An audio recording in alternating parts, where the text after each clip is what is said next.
In the decades following the Sin War, Kajan sought to distance itself from the events of the near-apocalyptic conflict.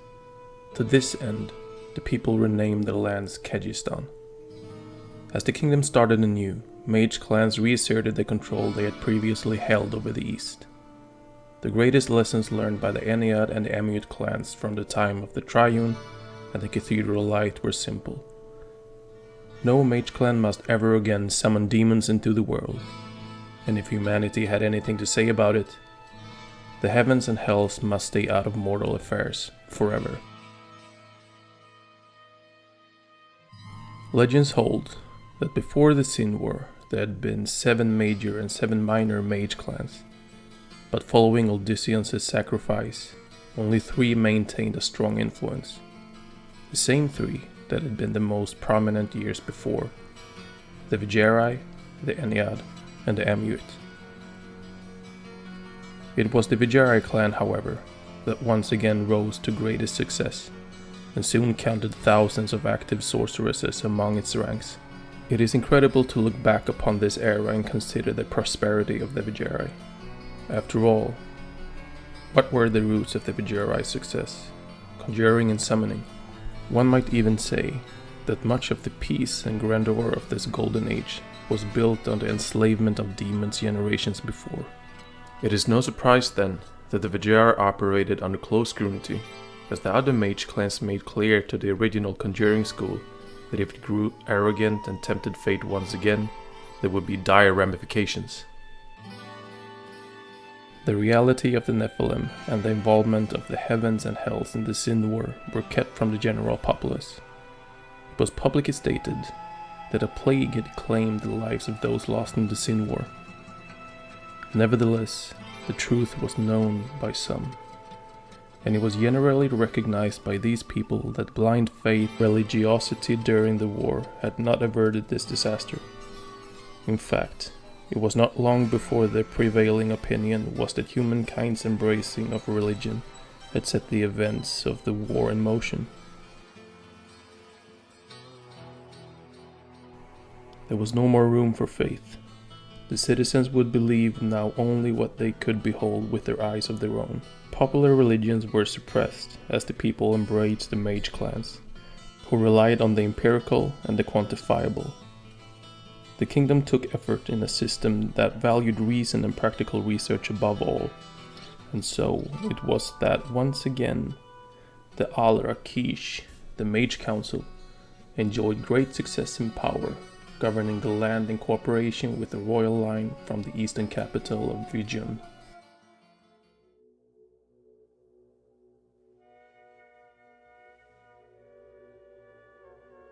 Remaining artworks tells us that this was a time of inspiration, investigation, and as the shadow of the fear slowly passed, enlightenment. Oh, to have lived in such a time. We can only imagine how wonderful this era must have been. Mages in magnificent robes walked the streets, and all turned to look upon them. Great buildings were erected, and civilization flourished. It was then, in this time of unprecedented peace and prosperity, that the Vigeri would once again imperil humankind. The earliest clue of this is evidenced in the following an unassigned letter found within the ruins of the Amute Academy near Chaldeum, presumably sent from the Ennead official.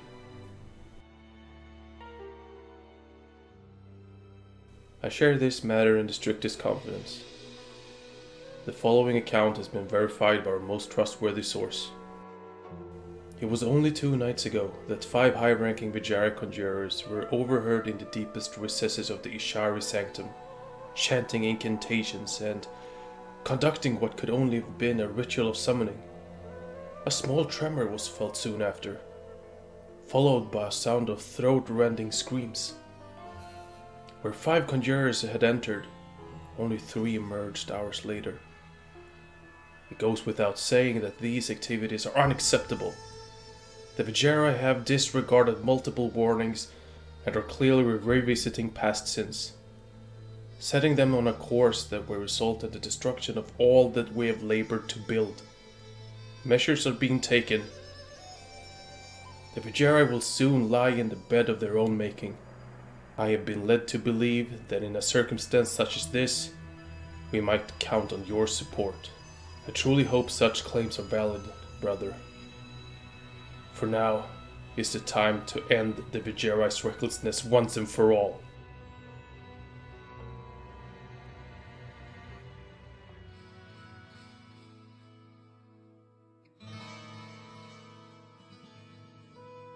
Evidence suggests that soon after this letter was written, assassins were sent out against the key members of the Vigeri by both the Ennead and the Amulet, and that several officials from those clans were brutally murdered in retaliation.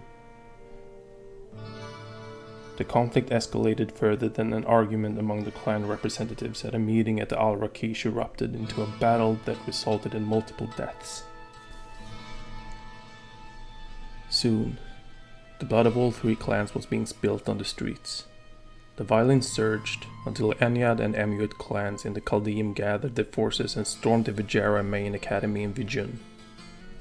When the dust settled, not one wall of the academy was left standing. Not a single Vigeri mage were left alive. This incident was the spark that set off the Mage Clan Wars.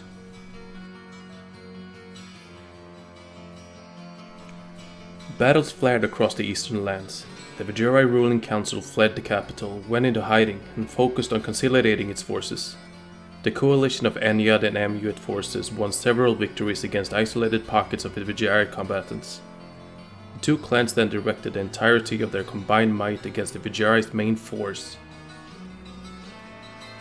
Hopelessly outnumbered, the Vigeri were quickly trapped and seemed on the verge of annihilation.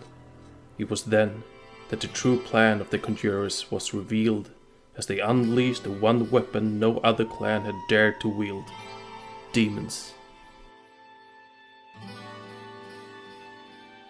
The balance of power quickly shifted as multitudes of Ennead and Amulet troops were obliterated. Horrific nightmare creatures from the deepest pits of the burning hells waded through the opposing clans, cutting a bloody swath. The Ennead and the Amulet retreated as the Vigeri pursued them all the way back to the capital of Vijun. It is here that we must take a moment to focus on the story of two brothers, Horuson and Bartok. For it was the actions of these siblings that would ultimately decide the outcome of the Mage Clan Wars.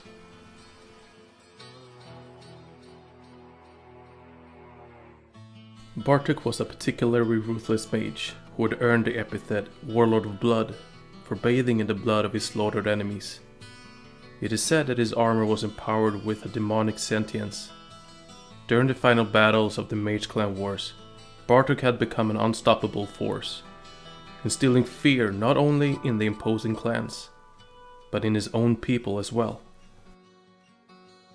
Horuson, who had delighted in breaking the wills of the demons he'd summoned, realized that Bartok's path would ultimately lead to ruin. Demonic corruption spread through the Vigeri ranks. The hellspawn that Bartok continued to summon lacked any control, destroying literally everything in their path, for Bartok believed that the demons were humankind's masters, and that loyalty to them would be generously rewarded. Horuson reached the conclusion that even if the Vigeri won the wars, there would soon be nothing of civilization left, and that the clan's only legacy would be death or enslavement to the burning hells.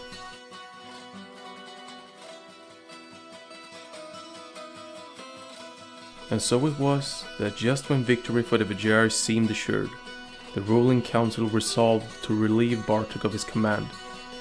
Civil war erupted within the troubled mage clans as Bartok turned his forces against his own people. After many hard-fought battles, Bartok's contingent took the upper hand. The Warlord of Blood then set his armies to the task of conquering Vijun. The final battle between Bartok and the Vigeri took place just outside the capital's towering gates.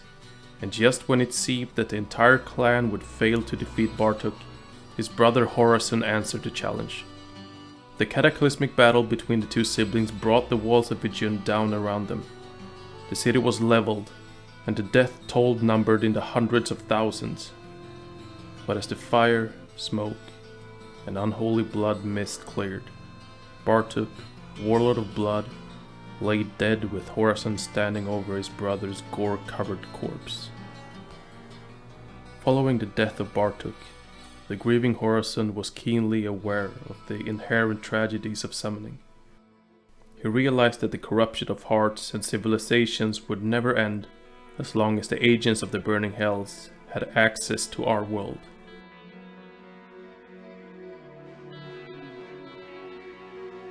Following the Battle of Ijin, Horuson crafted for himself a hideaway, which he called the Arcane Sanctuary, a retreat where the prying eyes of hell could never find him. There, he lived apart from the world, quietly studying the arcane and ultimately fading into the shrouded mists of legend.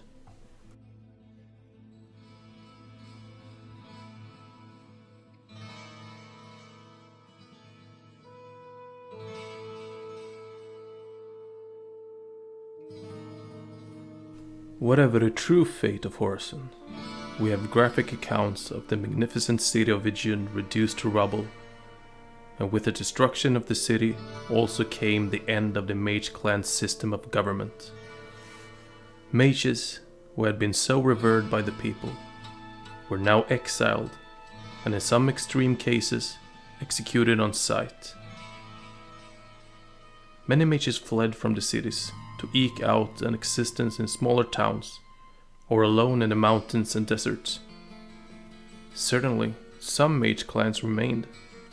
Even today, a few scattered Vijayari still exist, but only in a pale and diminished form. As with all traumas in history, each age breeds its opposite. The age of magic was replaced by the age of faith. Disgusted with the mage's reckless pursuit of power, the angry citizenry of Kyrgyzstan looted the Mage Clan's holdings and tore down their bastions of power, with the exception of the Yushari Sanctum in Chaldean. It alone survived the rigorous purge due to its more remote location. Overall, the vast arcane libraries and the innumerable tombs of occult knowledge throughout Kyrgyzstan were destroyed, while laws were passed forbidding the use of magic. It is fair to say that the age of the mages had ended.